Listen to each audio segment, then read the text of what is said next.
అందరికీ నమస్కారం. Welcome to happy learning. సూటిగా సుత్తి లేకుండా. ఈరోజు మనం 7th సైన్స్ 7th లెసన్ విద్యుత్ ప్రవాహం ఫలితాలను గురించి నేర్చుకుందాం. ముందుగా మన సొంత ఘటం లేదా బ్యాటరీ తయారు చేద్దాం. ఒక ఇంజెక్షన్ సీసాలో సల్ఫ్యూరిక్ ఆమ్లాన్ని పోయాలి. దీనిలో సన్నని జింకు రాగి రేకులను పెట్టి వీటికి రాగి తీగలతో ఎల్ఈడి బల్బును కలపండి. బల్బు వెలుగుతుంది. ఎల్ఈడి అంటే light emitting diode. Next Nirjala ఘటం లేదా డ్రై సెల్ నిర్మాణం చూద్దాం. జింకుతో చేసిన లోహపు పాత్ర లోపల మధ్యలో కార్బన్ కడ్డీ ఉంటుంది. కార్బన్ కడ్డీ చుట్టూ కార్బన్ పొడి ఉంటుంది. దీని చుట్టూ అమ్మోనియం క్లోరైడ్ పేస్ట్ ఉంటాయి. జింకు పాత్ర రుణధ్రువంగా, లోహపు మూత కలిగిన కార్బన్ కడ్డీ ధనధ్రువంగా పనిచేస్తుంది. విద్యుత్ ఘటం రసాయన శక్తిని విద్యుత్ శక్తిగా మారుస్తుంది. ఇప్పుడు విద్యుత్ పరికరాలు, వాటి యొక్క సంకేతాలను చూద్దాం. ఘటం సెల్ యొక్క సంకేతం. ఈ పొడవు గీత ధనధ్రువాన్ని, చిన్న గీత రుణధ్రువాన్ని సూచిస్తుంది. బల్బు ఇది ఆపి ఉన్న బల్బు, ఇది వెలుగుతున్న బల్బు. నెక్స్ట్ స్విచ్, ఇది ఆన్ పొజిషన్, ఇది ఆఫ్ పొజిషన్. ఆన్ పొజిషన్లో వలయం కంప్లీట్గా ఉంటుంది, మూయబడి. ఆఫ్ పొజిషన్లో వలయం ఓపెన్, తెరవబడి ఉంటుంది. బ్యాటరీ, బ్యాటరీలో 2 లేదా అంతకన్నా సెల్లని కలుపుతారు. ఇందులో ఒక సెల్ యొక్క ధనధ్రువం, రుణధ్రువం, మరొక సెల్ యొక్క ధనధ్రువం, రుణధ్రువం.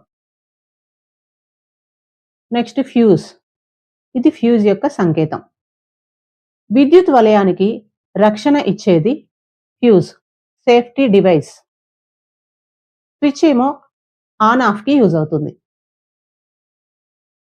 నెక్స్ట్ ఎలక్ట్రిక్ సర్క్యూట్లో వరుసగా ఘటం యొక్క ధనధ్రువం అంటే సెల్ యొక్క ధనధ్రువం, తీగ స్విచ్, మళ్ళీ తీగ బల్బు, తీగ సెల్ యొక్క రుణధ్రువం ఉంటాయి. బ్యాటరీ ఇది ఎనర్జీ సోర్స్. కనెక్టింగ్ వైర్స్ ఉంటాయి.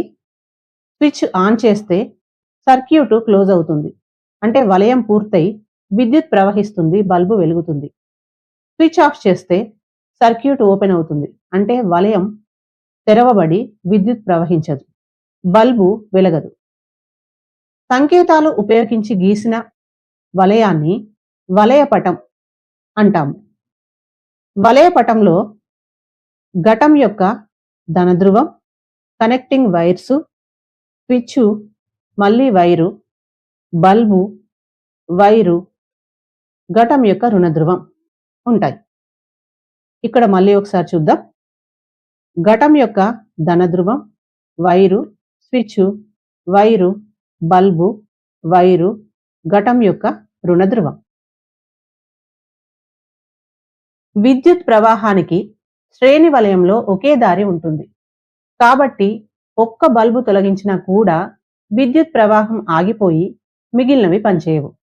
సమాంతర వలయంలో అనేక దారులు ఉంటాయి. ఒక బల్బు తొలగించినా మిగిలినవి పనిచేస్తాయి. ఘటాలను అంటే సెల్స్ని శ్రేణిలో కలిపితే బల్బు కాంతివంతంగా వెలుగుతుంది. టార్చ్ లైట్లో ఘటాలని శ్రేణిలో కలుపుతాం. సమాంతరంగా కలిపితే బల్బు కాంతిలో మార్పు ఉండదు. అలంకరణ బల్బులను శ్రేణిలో కలుపుతారు. బల్బులను సమాంతరంగా కలిపితే తక్కువ కాంతితో వెలుగుతాయి. మన ఇళ్లలో ఎలక్ట్రిక్ వస్తువులను సమాంతర వలయంలో కలుపుతారు. ఒక వస్తువు పనిచేయకపోయినా మిగతావి పనిచేస్తాయి. బల్బులో ఫిలమెంట్ టంగ్స్టన్తో తయారవుతుంది. ఇది వేడెక్కి కాంతినిస్తుంది. ఎలక్ట్రిక్ కుక్కర్, హీటర్, ఐరన్ బాక్సులలో ఫిలమెంట్ నిక్రోమ్తో తయారవుతుంది. ఇది వేడెక్కి ఉష్ణాన్నిస్తుంది. ఫిలమెంట్ నుండి విడుదలయ్యే ఉష్ణం అది తయారైన పదార్థం, తీగ పొడవు, మందంపై ఆధారపడి ఉంటుంది. విద్యుత్ వినియోగాన్ని తగ్గించడానికి కాంపాక్ట్ ఫ్లోరెసెంట్ బల్బ్స్ సిఎఫ్సి ఉపయోగిస్తారు. ఇవి ఐఎస్ఐ మార్కు ఉన్నవి చూసి కొనాలి. అధిక విద్యుత్ ప్రసరించినప్పుడు విద్యుత్ పదార్థాలు వేడెక్కి కాలిపోకుండా ఉండడానికి శ్రేణి వలయంలో ఫ్యూజ్ అమరుస్తారు. అధిక విద్యుత్ ప్రసరిస్తే ఫ్యూజ్ కున్న సన్నని తీగ వేడికి కరిగిపోయి విద్యుత్ ప్రవాహం ఆగిపోయి అంటే సర్క్యూట్ ఓపెన్ అయి వస్తువులు కాలిపోవు. తిరిగి తీగను అమర్చుకోవాలి. ఫ్యూజ్లకు బదులుగా ఇప్పుడు మినియేచర్ సర్క్యూట్ బ్రేకర్లను ఎంసిబి వాడుతున్నారు.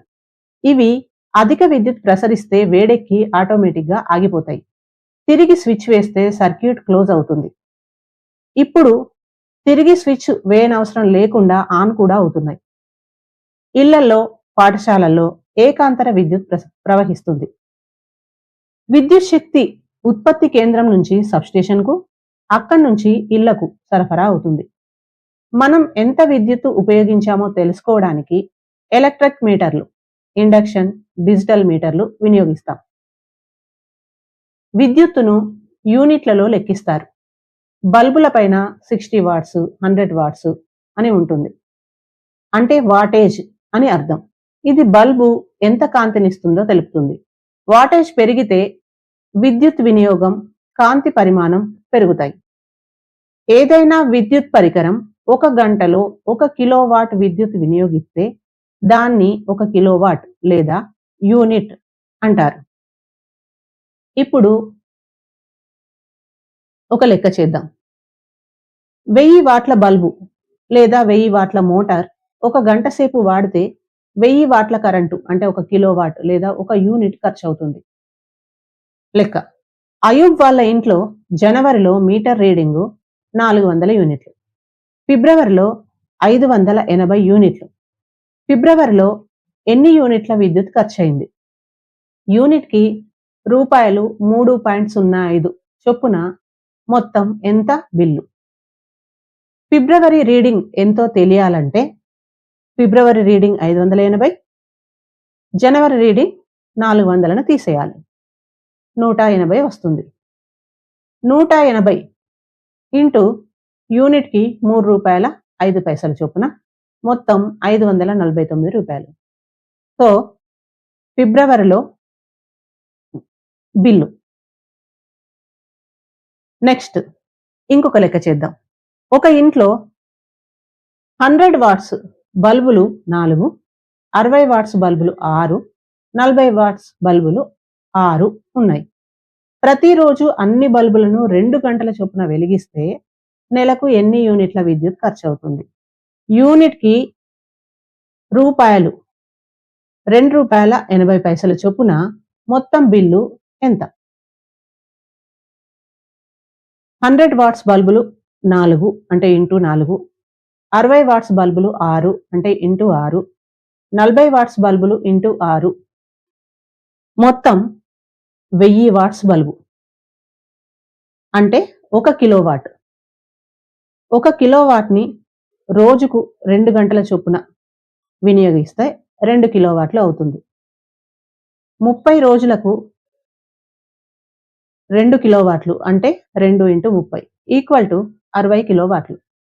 60 కిలోవాట్లకు ₹2.80 చొప్పున ₹2.80 చొప్పున గుణిస్తే 168 రూపాయలు. సో బిల్లు 168 రూపాయలు. ఈ వీడియో మీకు నచ్చినట్లయితే లైక్, షేర్, సబ్స్క్రైబ్ చేయండి, కామెంట్ చేయండి, గంట కొట్టండి. ఈ పాఠంలోని అంశాలు మీకు బాగా గుర్తుండాలంటే వీడియోను 2-3 సార్లు చూసి తెలిసిన విషయాలు వదిలేసి తెలియని విషయాలను నోట్స్ రాసుకోండి. Thank you.